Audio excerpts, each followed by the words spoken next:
Hey guys, RTT back here for the video. Guys, today we're talking about this article right here. This is actually coming in from 9 to 5 Google, and it's put by Abner Lee. And he's talking about the exact thing I think a lot of people are interested in right now. The price tag of the Google Pixel Notepad. Now, what is the Google Pixel Notepad? Well, this is Google's first iteration of their foldable cell phone. Now, based on rumors and speculations, this will most likely look very, very similar, if not exactly, like the Oppo's Find and 5G. And to be honest, it makes a lot of sense. The reason why is because this will be released strictly in China. And right now in China, the Oppo's Find 5G is one of the most popular affordable phones there. Everyone loves the phone. It's selling out instantly. Everyone's buying it. And because of that, now because Google is going to strictly release in China, they're going to be going ahead and releasing a phone that looks exactly like that, but has the name recognition of Google. Now, if you're asking why are they only releasing in China and not elsewhere, it's because of Samsung. So currently, Samsung has no actual interest in being in China. So because of that, they don't want to go ahead and Google doesn't have to worry about them. If Google does go international with this phone, they have to compete with Samsung, and they don't want to do any of that. So they're strictly just staying in a place that Samsung is not in. With that being said, though, this phone should be really, really interesting because my guess, my assumption here is that we are going to see the full release of Android 12L with this cell phone right here. Most likely this will come out sometime in March, and it should be a really interesting cell phone. So before we get into the price tag of this phone, let's go ahead and talk about what foldable phones we have in the market and what are their price tags looking like. Currently, we have the Surface Duo 1, which retails for around $699. Then we have the Z Flip 3, which retails for $999. We have the Oppo's Find 5G, which retails for around $1,200.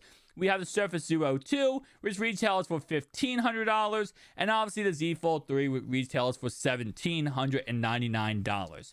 And, I've said this in many videos before, but as time goes on, I truly do believe the foldable phone market and the price tags immensely will start to come down because at the end of the day, that's all that really matters when it comes to these foldable phones. Yes, they're cool to look at. Yes, it's awesome, all the detail and information and, functionality they have.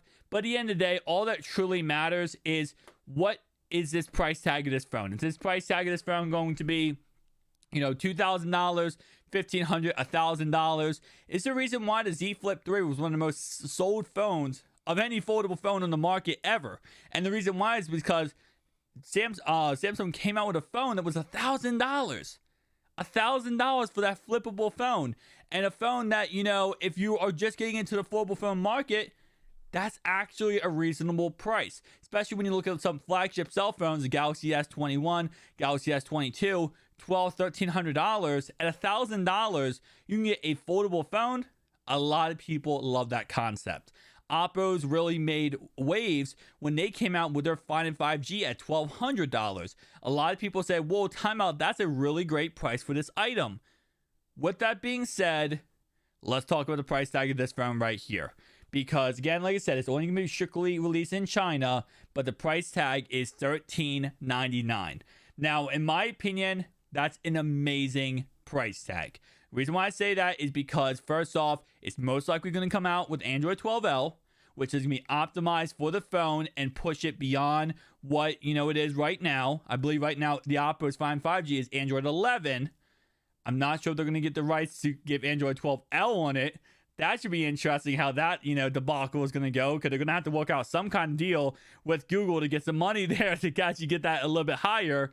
But with that being said, though, this puts it right below the Surface Duo 2 and right above Oppo's Find and 5G. So, in a way, they're saying it like this. You're spending an extra $100 over the Oppo's Find 5G to get the name recognition of Google. So you can have a phone that's made by Google, not Oppo's. You're spending an extra $100. And to be honest, for a lot of people, I say for a crap ton of people, that is going to be enough to spend an extra $100.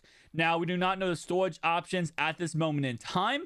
Obviously, the storage options could go ahead and, be even better storage option wise better than the Find and 5G, but at this moment in time, it's going to look very similar to Oppo's phone and be price tagged around $100 more than Oppo's Find and 5G. And to be honest, again, like I said, it makes sense.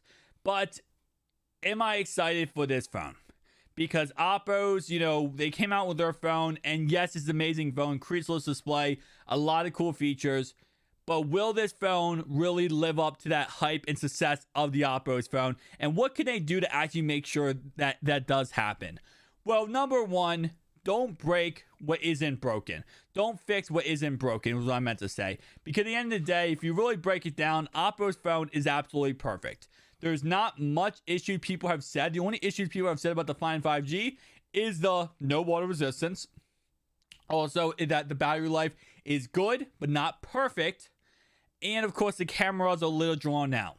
Now, Google is not going to have any issue with the cameras. We already know they have really good sensors because we always see in the Google Pixel lineup. So that's not really a problem at all.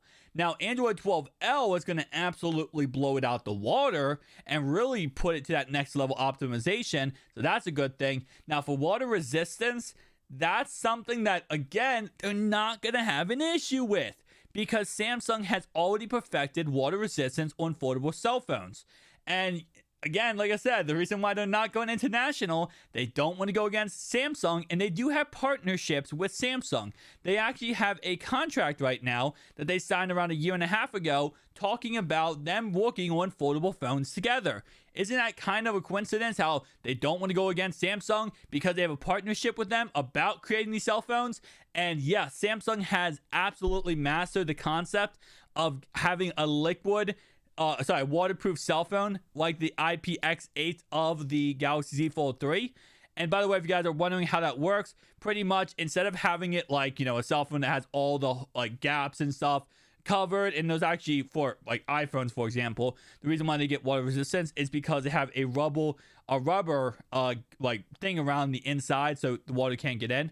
But how Samsung does it is actually revolutionary. Samsung is, I think, one company that does it better than anyone else. But how they have it is they actually put a liquid. Yes, they put a liquid on the motherboard and components of the cell phone.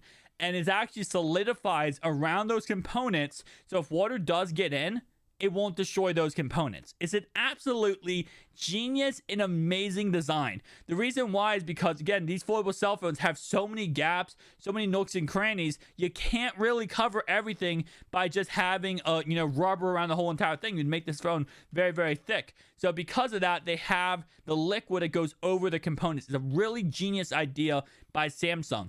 And if Google is working with Samsung, you got to think they're probably going to go ahead and partner with that and create that together. So with that being said, I think the Google Pixel Notepad will probably be one of the most successful cell phones.